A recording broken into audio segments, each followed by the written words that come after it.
Бүгін көретіндеріңіз Нұрмұқасан тобында өзгеріс болуы мүмкін. Ол да әбден мүмкін. Әртістер футбол үшін 40 пышақ болып жүр. Біреу ренжігеннен кетіп қалу емес. Нұрлан Албан жауапсыз продюсер болып шыққаны ма? Жеке продюсерлік міндет атқарған жоқ менің жанымда. Астана жұлдызы ұлттық музыка бәйгесіне дайындық. Келесі Астана жұлдызы жобасында осындай оны көрсетеміз сіздерге. Рамазан Стамғазиев кімге өкпелі? Экранға шақыртпай қойды, мен концертке қоспай қойды. Жанар Дұғалова ел аузынданың журналистерінен неге қорқады?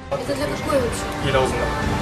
Я просто не могу без разрешения. Шоу-бизнесте бэйби бум. 2-3 күн өтті. Баланың жылағанын да көрдім, ұйықтамағанын да көрдім. Қыз ғұмырындағы әжені неге Үндістанда жек көреді? Мити мен оның әжесін өмірде не байланыстырады?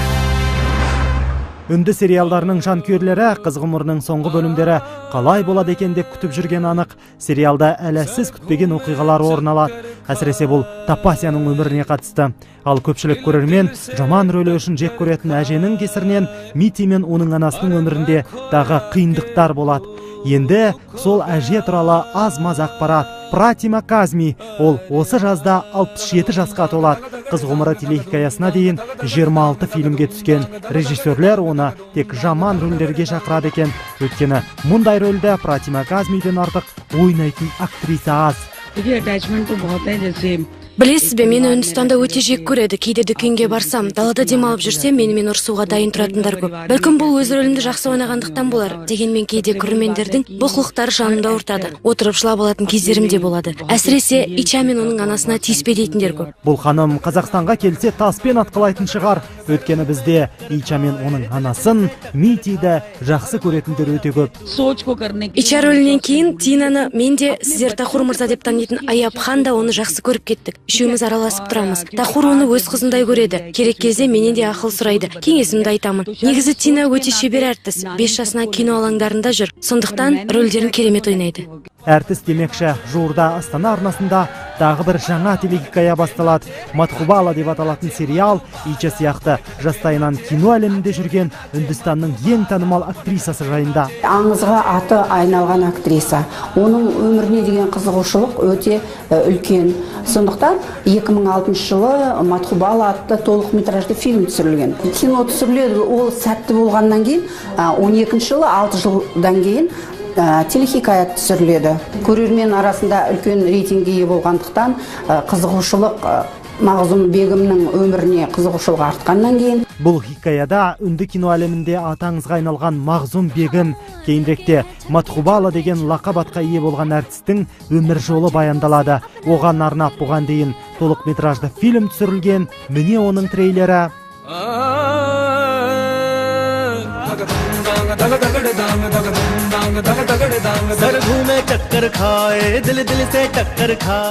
Сосын Матхубала телехикаясы түсіріліп, енді қазақ тілінде Астана арнасы көрермендеріне ұсынылады.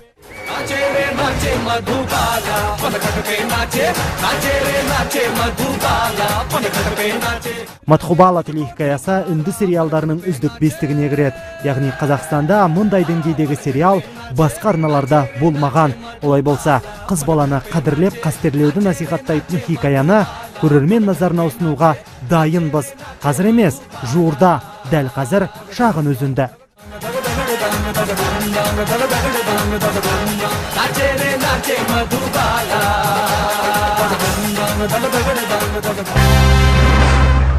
Сезім сиқарлы ғаламат, ол жүректегі шапағат, мәңгі әлемді қорғайды, махаббат тек бәк махаббат. Махаббат әлемді қорғаса, махаббат туралы бұл ән Қайрат Баякеновтың өзін қорғады.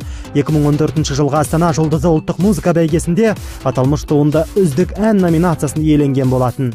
Нұрлы ғалам, сырлы ғалам, құдіретіңе ғажайып жетер ме баға? Асыл әлем, жасыл әлем, тағдырыңды қорғайды махаббат қана. 2015 жылғы Астана жұлдызында да Қайрат жеңісті қолдан бергісі жоқ. Осы таяуда бір аптаның ішінде жаңа әнді бітіріп жатырмыз студияда. Жаңа әннен Қайрекеңнің үміті зор. Жаңа ән хит болады деп ойлаймын. Хит болатын әнді бәйгеге қосу үшін арнайы жазып жатқан көрінеді. Келесі Астана жұлдызы жобасында осындай оны көрсетеміз сіздерге, Құдай қаласа. Ән жазып қана қоймай, жаңа туындыға бейнеклип те түсірем дейді. Иә, сол әнге бейнебаян түсірем. Жаңағы әлеуметтік желіден бәрі сұрап жатыр, қашан жаңа ән, қашан махаббаттың жаңағы продолжениесі қашан болады деп. Махаббаттың жалғасы, яғни екінші бөлімі алғашқысынан өзгерек. Бұл әнді ол басқаша, соны тек қана осыны айта кетейін. Басқа стильде, басқа жанрда, бірақ ұнайды деп үміттенем. Пока жоқ, айта алмаймын. Барысында бір атауы болады ма? Айтпаймын. Сосын. Композитор әрі әнші Қайраттың өзінше сыр бүгуіне басты себеп әннің құпия болғанда емес, гәп Байекеновтың тіл байлығында болып шықты. Литературный сөздермен айта алмаймын да, негізі. Мен орыс мектебін бітіргем кезінде. Бірақ мен қазір тырысып жатырмын, жақсы сөйлеуге, жақсы қазақша сөйлеуге тырысып жүрмін. Бүгінде Байекенов жақсы қазақшаға ғана емес, ұлттық бәйгеде жақсы көрінуге де тырысып жүр. Өйткені ол биылғы Астана жұлдызына композитор ретінде қатысады екен. Номинанттар мен конкурс барысы әлбетте ел аузында болмақ. Сондықтан біздің эфирді қалдырмай көріңіз. Әрі қарай көретіндеріңіз 25 жылдық тарихы бар Нұрмұқасан тобына не болған? Енді өмір болған кейін бәрі болады басымызда. Нұрлан Албан Шахаризатқа продюсер болғысы келмеді. Жеке продюсерлік міндет атқарған жоқ менің жанымда. Рамазан Стамғазиев кімге өкпелі? Экранға шақыртпай қойды, мен концертке қоспай қойды. Тарихы бар Нұрмұқасан өз тарихын өзі құртқан Албан және тарихта қалғысы келетін Стамғазиев ел аузында.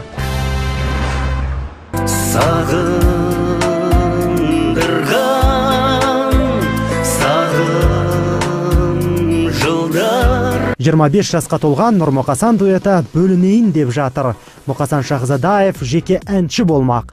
Ел аузында жүрген бұл әңгіме шынға айналатын түрі бар. Кей кезде бір той-томалаққа барып қалсаң, жаңағы Нұрлансыз барып қалған кезде жігіттер жаңағы мұғаш бір өлең айтып жіберші дейді. Сол кезде кішкене жаңағы Нұрланның жоқтығы білініп қалады. Сондайға мысалға неге айтпасқа, өзіңе бір жақсы әндер дайындамасқа деп. Неге жеке айтпасқа деп жүрген Мұқасан осы күнге дейін біраз әндер жазып тастағанға ұқсайды. Сосын мен бір әнді жазғам өзім. Ринат Заев сөзін жазып, Ринат Гайсин аранжировкасын, әні Ринат Гайсиндікі, Ринат Аубакиров аранжировкасын жасап, 3 Ринаттың басын қосқаным бар. Бақыт деген бір әдемі жақсы бір туынды болды. Жақсы бір туынды, жақсы бір досты ренжіткен сияқты. Оған дәлел Нұракеңнің бүгінгі көңіл күйі. Сосын кейіннен бүйтіп Нұрланның несіне қарасақ, кішкене көңіл түскенде жаңағы мен бір бөлек кететін адам сияқты сөйтіп Нұрланның көңіліне қарап кішкене тоқтатып қойған жағдайым болған. Өз ойынан қайтпайтын Мұқасан достың көңілінде тапты. Жеке әндерінде жаздырып жүр, тіпті жеке орындауындағы әндерінен альбом шығаратын ойы бар. Бірақ енді әрине қазіргі жоспарымда бар. Шын мәнісімен жеке өзіме бір альбом болмаса да, енді альбом шығып алуда ықтимал, оны бәрі мүмкін. Сондықтан күтіңіздер. Ал Нұрмұқасандық Нұрлан мырза бүгінде немен айналысып жүр? Арт директор Ғалымжаннан сұрасам, Нұрланның келіншегінің машинасын тұрған жерінде біреу сырып кеткен ба, жүріп кеткен ба, сонысымен жүгіріп кетті деді. Енді өмір болған кейін бәрі болады басымызда. Я, Нұрланның жағдайын Мұқасан арт директор арқылы білетін. Халге жетсе, топтың ахуалы шынымен алаңдатарлық. Ширек ғасырлық ғұмырын өнерге арнаған дуэт шынымен тарай ма? Жоқ, олай мүлдем олай емес. Деп, нақты сұраққа қысқа әрі нұсқа жауап қайтарды Мұқасан. Мынау Шахаризат Сейдахмет, көпшілік бұл әншіні үлкен жобадағы жеңісі және мына бір ән арқылы жақсы таниды.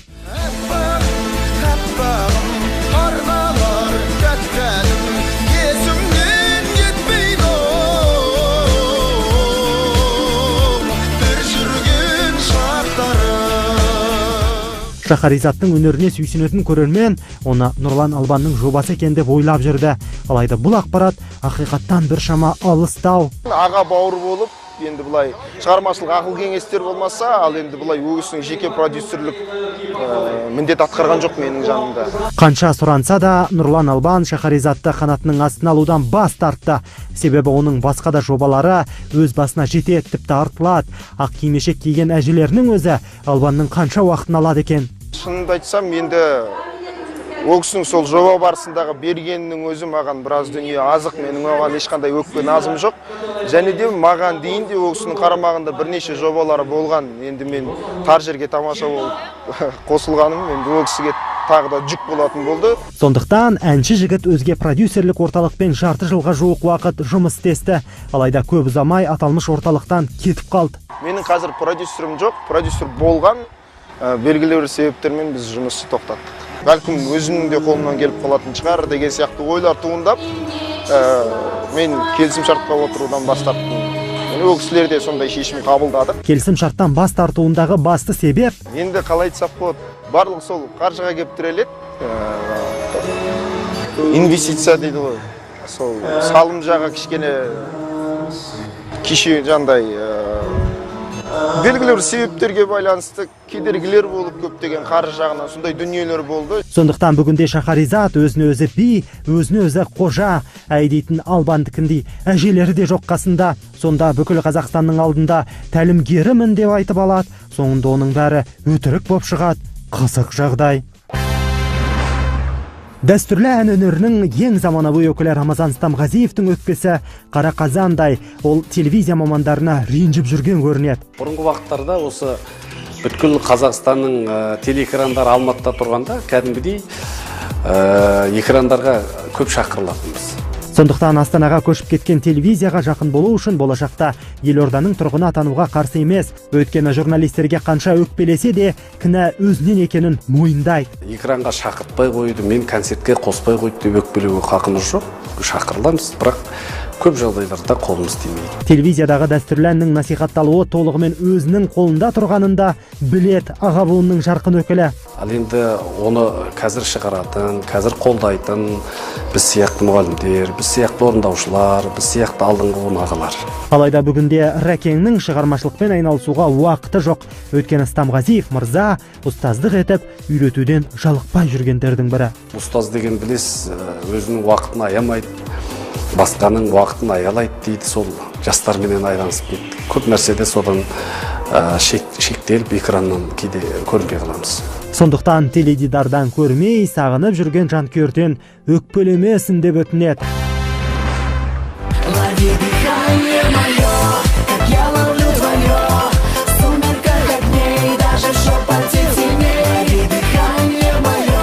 Осыдан бірнеше жыл бұрын Домино тобындағы Шолпан тұрмысқа шығып, шоу-бизнесті бір шулатқан. Енді міне көптен күткен сәбиін дүниеге әкеліп, әртіс анылардың қатарын толықтырды. 3200, ой, 3-2, 3000 деп, 3-2, ал енді бойы 53 сантиметр, 27 май күні туылдық.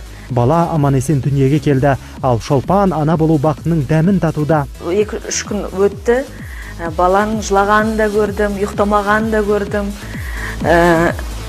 Содан кейін түсіндім, қандай екен деп барлық аналарды шын айтам сыйлайтын болдым. Ата-ананың қадірін балалы болғанда түсінерсің деген. Бала бағудың қиындықтарын өз көзімен көріп, өз мойнымен көтеруді бастаған Шолпанның іштегі сезімі ала сапыран болып жатыр. Мен барлық аналарды сыйлаймын, басымды иемін аналарға. Әрқашанда барғаналарға тек қана жақсылық тілеймін. Осындай періштелеріміз көп болсын.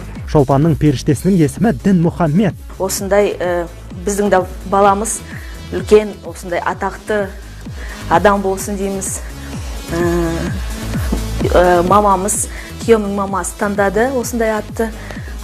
Дінмұхаммед Қонаев сияқты атамыз сияқты болсын деп айтады. Барлық ата-ананікі сияқты Шолпанның да кішкентай Дінмұхаммедтің болашағынан үміті зор. Баласы дүниеге келген күні болған ауа райында жақсылыққа балап отыр. Өйткені балам туылғанда қатты жаңбыр басталды, қатты жел көтерілді. Азаматтарын өздерінен жоғары қоятын барлық шығыс әйелдері сияқты Шолпан да ұлын әкесіне ұқсатады. Папаның мінезі уже көрсетіп жатыр. Бірінші күндерден уже көре бастады мінезі қандай екен. Папасына ұқсайды, әрине. Сөйтіп, бүгіннен бастап Шолпан заңды түрде декреттегі ана атанды. Алайда доминолық әншінің сахнаға шығатын күні әзірге белгісіз. Мен былай айтқанмын, ой, туғанда екінші күн сахнаға шығамын деймін. Қазір 3 күн осы баламен отырып, түріне қарап, түні бойы білмеймін деп айттым. Қашан шығады екенмін енді. Ол барлығы бір Алланың қолында. Бірақ мезетте Шолпанның ғана емес, тұтас домино тобының өмірі және өнер жоспарын өзгертіп жіберген сәби де ел аузында жүрсін. Әрі қарай көретіндеріңіз Аладоп әртістер арасындағы достықты құртты. Әркімнің өз таңдауы ғой. Сондықтан футболист әртістер бізге сұхбат беруге қорқып жүр. Ол құрылғанда биыл ғана құрылған жоқ, ол 2 жыл бұрын құрылған. 2 жылдан бері ел аузындадан қорқып жүрген тағы бір әнші.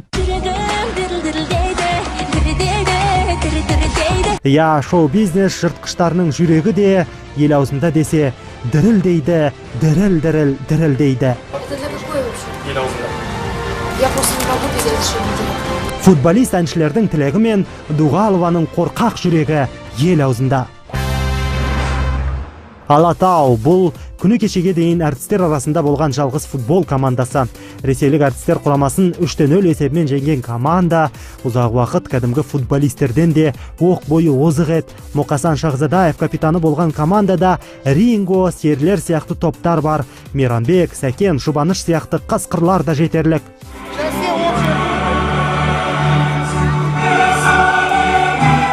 Енді міне өнер мен футбол жанкүйерлерін ауыздарына қаратқан Алатаудың қарсыласы бар. Олар да тек әртістерден құралған достық құрамасы. Бұл құрамда Меламен, Заман, Сұңқардың жігіттері мен өнердің қырандары бар. Негізінде бұл жерде басты мақсат бұл жерде доп ойнап футбол ойнап бір нәрсе біреуді жеңу емес, тек сол өнердегі бауырлардың жиі басын қосып тұру бұл жерде. Ауызбіршілік былайша айтқанда. Мейрамбек көкеме қарсылас болам деп, Райым да осы командаға келіпті. Ал Райым өзі бізде негізі қақпашы болды баста. Одан кейін қақпашы болғысы келмей, одан кейін оны қақпашыдан поляға бірден алып шыға қоймайды ғой. Ары бері біраз көрді, жүрді, содан кейін барып, ол өзінің қалауымен және достар командасына барып, сол жерде шабуылшы болып, кәдімгідей өзінің орнын алған. Достық құрамасынан орнын тапқан жігіттерге алатаулықтардың еш өкпесі жоқ. Керісінше өздерін Алатаудай биік санайтын құрама жаңа қарсыласқа аяушылықпен қарайтын сияқты. Әркімнің өз таңдауы ғой, мысалға. Бізге де мысалы Алатауға жайдан жай ала бермейді адамдарды. Кәдімгі іріктеуден өту керек оны. Сондықтан текетірестен өте алмай, алаңға шығатын мүмкіндіктен айырылғандардың бәрі достыққа кетіп жатыр. Тіпті ойынға шығармаса болды, кетіп қалу керек пе деп, оларға деген ашуды да білдіріп қойды. Үнемі осылай жәнегі шығармайтын болса, кетіп қалу деген емес қой. Олар енді өткісі келмеді ма, білмеймін енді. Олар өздері жаңа ойлаған шығар, өзімізге жаңа құрама құрайық. Осы Алатау командасына қарсы. Сондықтан алатаулықтар сол қарсыластың нәтижесін көруге асық. Бұрын бізде ойнағандар да бар сол құрамада. Енді ақырындап кей кезде көрісіп тұрғанда қалжыңдасам, жігіттер енді қашан достық кездесу өткіземіз деген сияқты. Енді олар айтады, қазір кішкене дайындалып алайық, біздің енді құралғанымызға міне кішкене ғана уақыт болды дегендей. Сол сияқты енді Алла қаласа, осы жақын арада мүмкін енді ойнап қалармыз достық кездесу. Өнердегі жол емес, футболдағы гол үшін қырықпышақ болған әртістер осылар.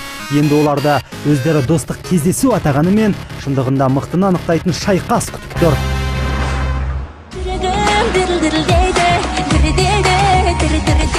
Ел аузында жобасының редакторы мен таспагерін көргенде жүрегі дірілдейтін Дуғалова маған келмесінші деп дұға ете бастайды.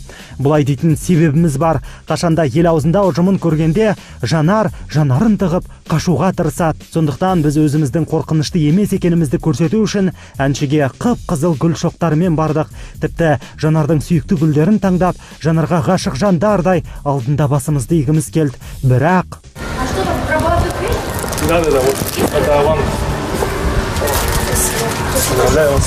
бабаларының ізін көріп өскен қыздың айласы алуан болып шықты. Бұл жолда әнші құтылудың ретін тапты. Дірілдесе де Жанардың жүрегі басқа қыздардікі сияқты гүлге ере қоймайтынын түсінген біз, әрі қарай оны қорқытпауға бел будық. Сондықтан Жанардың бағын ашқан Бағым ханымнан бар жаңалықты сұрап білдік. Сейчас на днях выйдет клип Жанар Дугаловой на песню «Зангурем». И следующее видео Жанар Дугаловой, это будет, мы представим его осенью, которая называется, песня называется «Айтаберсін жұрт».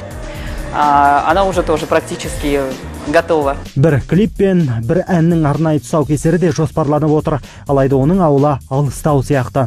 Это будет, наверное, думаю, что мы будем делать презентацию в сентябре, может быть, в октябре, Жанар Дугаловой именно «Айтаберсін жұрт». «Айтаберсін жұрт» деп ән айтқалы жүрген Жанарға бізде «Айтаберсін жұрт» ел аузында қорқынышты жоба емес дегіміз келеді.